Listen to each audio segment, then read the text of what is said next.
Hello my guys, welcome back to Spill the Tea with Helen. I hope you guys are doing okay. Today we have the sad news of a 30-year-old professional golfer named Grayson Murray who just passed away by taking his own life. Now Grayson Murray committed this act on the 25th of May, and when he died, people were speculating, his fans, people were speculating what could have caused the death of such a young man. Some people were speculating suicide, but at that point it was still a rumor. But then his parents have officially come out to confirm that truly he died by taking his own life. In the statement that they released, they said, "We have spent the last 24 hours trying to come to terms with the fact that our son is gone. It's surreal that we not only have to admit this to ourselves, but that we also have to acknowledge it to the world. It's a nightmare." If you go down the statement, you can see where they said life wasn't always easy for Grayson, and although he took his own life, we know he rests peacefully now. Now they are saying that life was not always easy for Grayson because his battle with depression and anxiety has been public knowledge. He has spoken about it a few times. It's not something that is new. He has been trying to fix it for years now, and the people around him knew about it and they were also helping him. But sometimes when people plunge themselves into depression, it is almost impossible to get them out, or they feel like it is impossible to come out of it. I'm going to show you a video that attests to the fact that this professional golfer has been battling depression and anxiety for years. Here's the video. Yeah, my parents have been through hell and back basically for the last 6 years with me, fighting some mental stuff, and it's not easy on me and the people around me that love me. They don't like to see me down, and they've been my number one supporters, and everyone has their battles, and sometimes people are able to hide them and function, and sometimes you're not. And I think our society now is getting better about accepting that it's okay to not be okay type deal, and I've embraced that type mentality, and not ashamed that I go through depression, anxiety, and I know I've helped people out in the past just through my social media DMs. People message me, and and that's, I think, part of I can use my platform to continue to help with things like that. Now another thing that we may look at as proof to see that Grayson Murray had already relapsed into depression and anxiety again is that he had withdrawn from the 2024 Charles Schwab Challenge.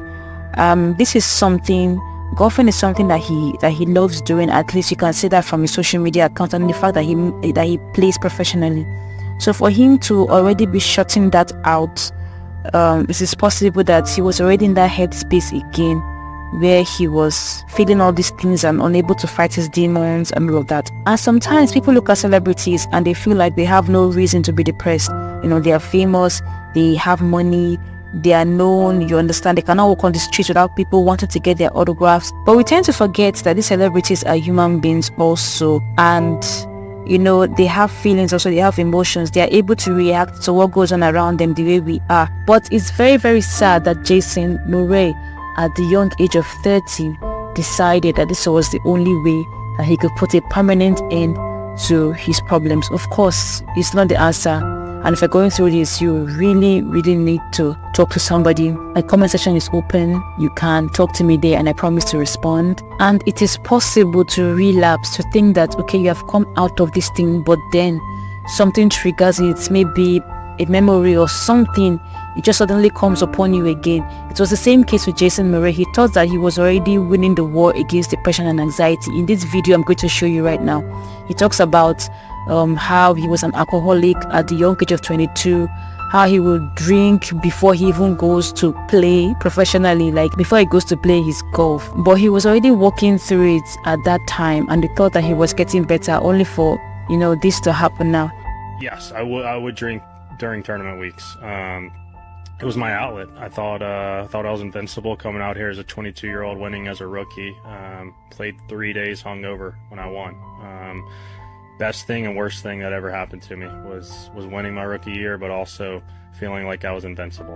And it took me a long time to get to this point. That was 7 years ago, over 7 years ago, and I'm a different man now, and I would not be in this position right now today if I didn't put that drink down 8 months ago. Yeah, I did go to rehab for a month, and it was by choice. It was time, and the Lord was looking out for me then, and He's definitely looking out for me now. And my story's not finished. I think it's just beginning, and I hope I can inspire a lot of people going forward that have their own issues. It just goes back to my life is so good right now. I wouldn't trade anything. I have a beautiful fiance. I have beautiful parents. I have beautiful nephews, siblings. Everyone in my life right now who is close to me, who has been through the struggles with me. It's all a team effort, and I'm not sitting here. I am sitting here alone, but all of them are part of this, and I think this is just the start of something really special. I hope. I'm so close to my parents. I think there were a couple other close friends that have seen me pretty much at my lowest, and there were days where I didn't want to get out of bed.